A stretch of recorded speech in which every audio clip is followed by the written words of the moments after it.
Hola a todos, muchísimas gracias por esta invitación. Para mí es un placer pasar este tiempo con ustedes. En los siguientes minutos vamos a hablar de circulación primero porque es un concepto importante para considerar cuando tratamos a pacientes de sangre de trauma que se están exsanguinando. Esta es mi pantalla, mi nombre es Paula Ferrada, yo soy cirujano de trauma aquí en los Estados Unidos. He trabajado llegué en los Estados Unidos como en el 2000 y me entrené aquí y he trabajado aquí por más de una década. No tengo conflictos en el sentido en el que nadie me paga por dar esta charla, pero durante la charla se van a dar cuenta de muchas cosas que yo pienso y que estoy muy apasionada por estos conceptos. Todos hemos tenido un paciente que está hipotenso y estos pacientes que vienen sangrando hipotensos con un montón de balazos, la persona que limpia el piso de la sala de trauma sabe que estos pacientes están enfermitos y que se están desanguinando, pero a veces los pacientes vienen sangrando y no vienen tan hipotensos, a veces vienen con una presión de 120/100 y uno no sabe si es verdad o no porque la respuesta fisiológica hace que haya una diastólica mayor. Estos pacientes están en shock. ¿Y qué es lo que pasa a los pacientes cuando están sangrando? Rápidamente, no de a poquito, del hígado de a poquito, de pronto una fractura, pero cuando están sangrando rápidamente, ¿qué es lo que pasa fisiológicamente a estos pacientes? Primero empiezan a tener una cosa que se llama el jadeo. Empiezan a jadear y a jadear, porque eso lo que hace es que trae la sangre de los miembros inferiores hasta el corazón y al cerebro para una protección de que estos pacientes no se nos mueran. Es una protección fisiológica normal de los pacientes que están sangrando.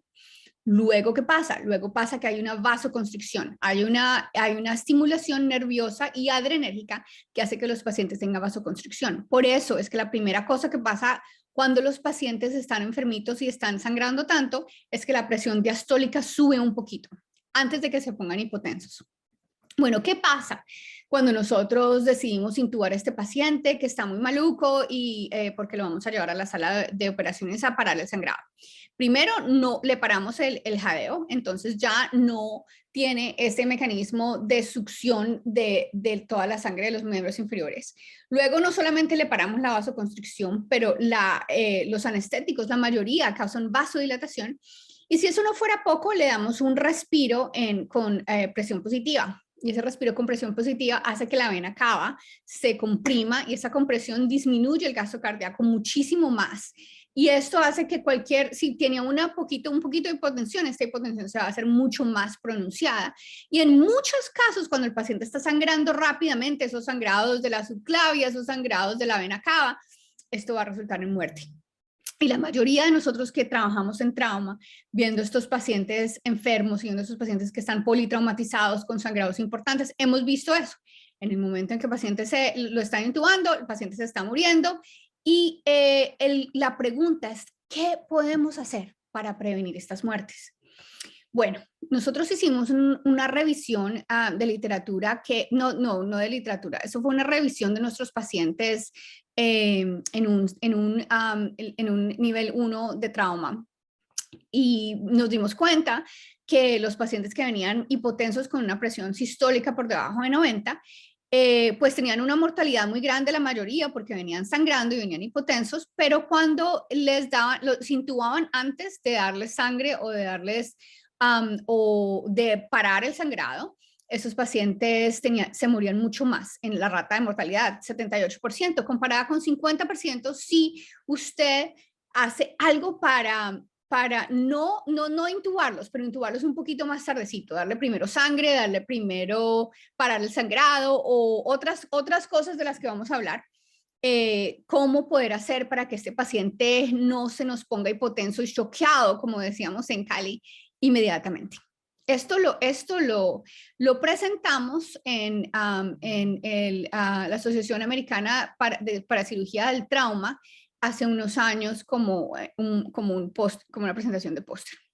Después de eso decidimos que, bueno, si lo estábamos haciendo ya en nuestro centro, de pronto había gente que ya lo estaba haciendo, hicimos un estudio multicéntrico que fue también con el soporte de la Sociedad Americana para Cirugía del Trauma. y cogimos datos de muchos centros y en esos datos nos dimos cuenta, acumulamos de 440 pacientes, que algunos pacientes ya estaban recibiendo este tratamiento, lo que significa que algunos pacientes ya la gente no estaba apurándose a intubarlos, pero estaba apurándose a darles sangre, a darles plasma, estaba apurándose a parar el sangrado, a otras cosas, no necesariamente intubarlos y a esperar por la intubación cuando tuvieran medios de cómo parar el sangrado antes de que esto pasara, porque era un estudio retrospectivo y es muy difícil saber exactamente cuándo le clampearon la aorta, cuándo le pusieron el REBOA, cuándo le pusieron la sangre. Los datos no estaban completamente limpios como para decir exactamente si esto tenía una causalidad.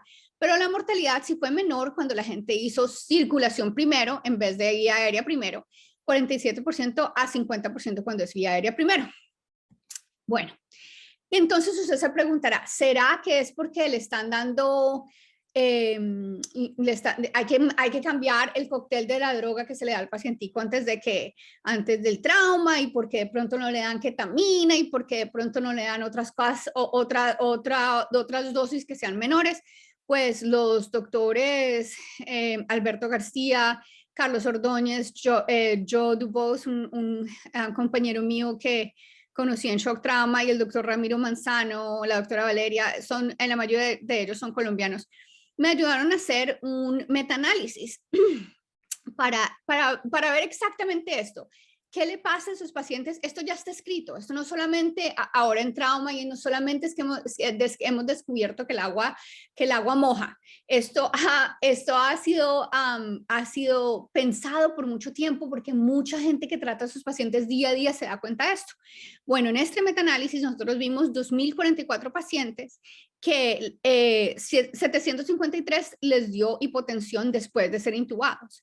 Y los pacientes que les dio hipotensión después de ser intubados tuvieron una mortalidad de 33% comparados con 19% si no les dio hipotensión. Y generalmente, ¿a quién le da la hipotensión cuando lo intuban? A pacientes que están sangrando. Y estos fueron pacientes que le dieron diferentes formas de cócteles farmacológicos para la intubación. Entonces, ¿qué es lo que pensamos? Pensamos que tal vez si nosotros miramos cómo hacemos la secuencia de trauma, en vez de ir simplemente reaccionando y haciendo la vía aérea primero, si hacemos la circulación primero y hacemos de pronto, nos demoramos un poquito para la vía aérea, pues mientras sea seguro para el paciente y usted le puede dar ventilación por máscara, podemos hacer que no se le pare el corazón inmediatamente, que de pronto el corazón y el cerebro tengan más perfusión al final de la resucitación, y de pronto esos pacientes van a tener una mejor sobrevida. El American College of Surgeons hizo esta campaña que hace unos años la empezaron y ha sido muy, muy, muy exitosa. Y ustedes ven aquí que el paciente está sangrando porque pues sí, definitivamente tiene una herida terrible que está sangrando rápidamente.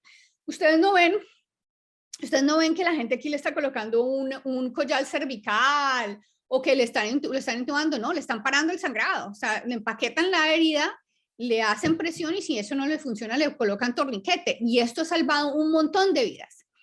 Pero bueno, eso es cuando le están sangrando, tienen una herida que es comprimible, pero ¿qué pasa si no tienen una herida que no es compresible? Por ejemplo, una herida en el torso. ¿Será que le puede uno abrir el pecho a un paciente y colocarle una clampa en la aorta antes de intubarlo? Sí se puede, yo lo he hecho. Los pacientes que están choqueados generalmente no tienen respuesta motora.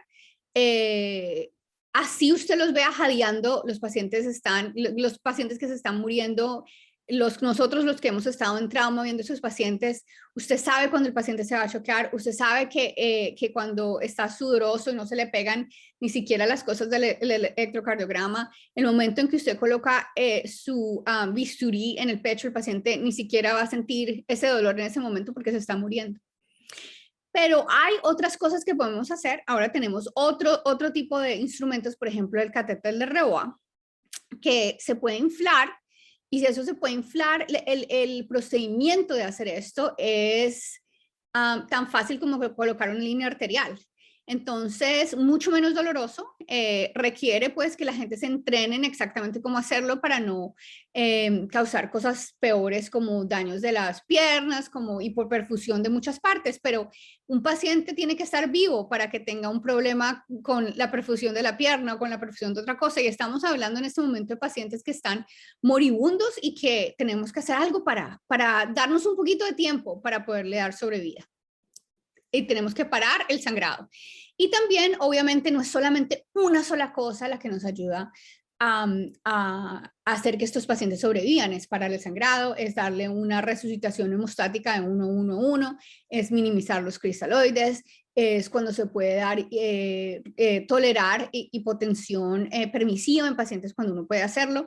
Son muchas cosas juntas, con buena comunicación en el equipo, son muchas cosas juntas, pero tratar de considerar el dogma de la vía aérea, circulación y ventilación. En todo el mundo, yo creo que eso es, en todos los pacientes, yo creo que eso es importante que los cirujanos, como jefes del grupo y como líderes, tengamos la oportunidad de hacernos cuestionamientos en estos dogmas y cambiar paradigmas. Bueno, miremos este casito. Este paciente tiene múltiples heridas de bala en los dos lados y llega con el jadeo, sin signos vitales. ¿Qué le hacemos? ¿Qué piensan ustedes que le vamos a hacer? Bueno, a este paciente le hicimos una toracotomía de resucitación anterolateral izquierda. Le clampeamos la aorta y cuando miramos después y revisamos el caso nos dimos cuenta que la aorta estaba clampeada 6 segundos antes de que lo intubaran, o sea que fue simultáneo, pero la aorta ya estaba clampeada.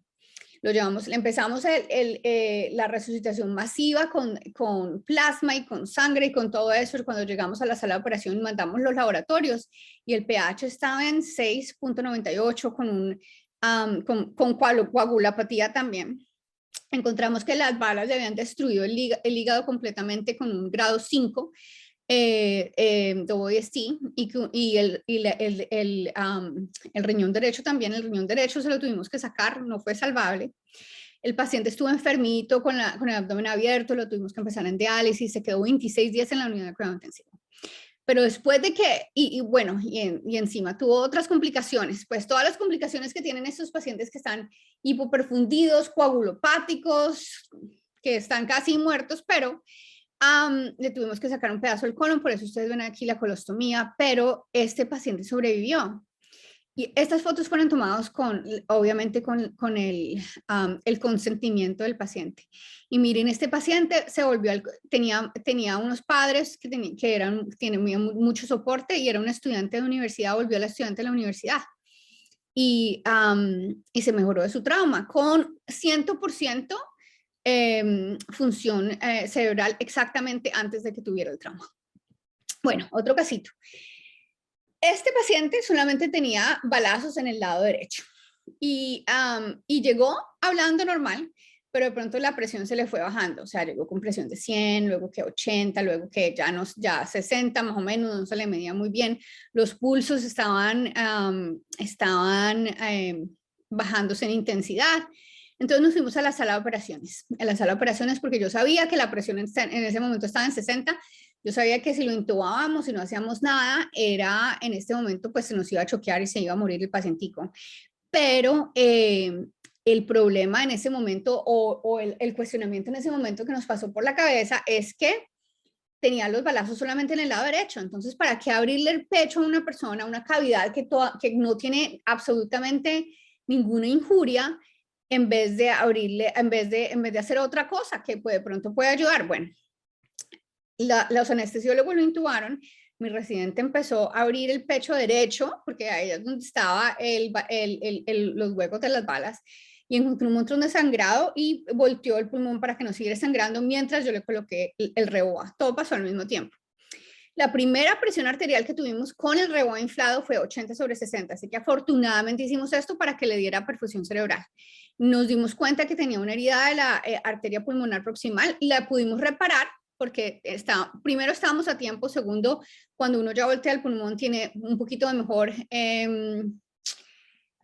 mejor approach, mejor exposición, mejor tiempo, porque no está suturando algo entre medio de la sangre.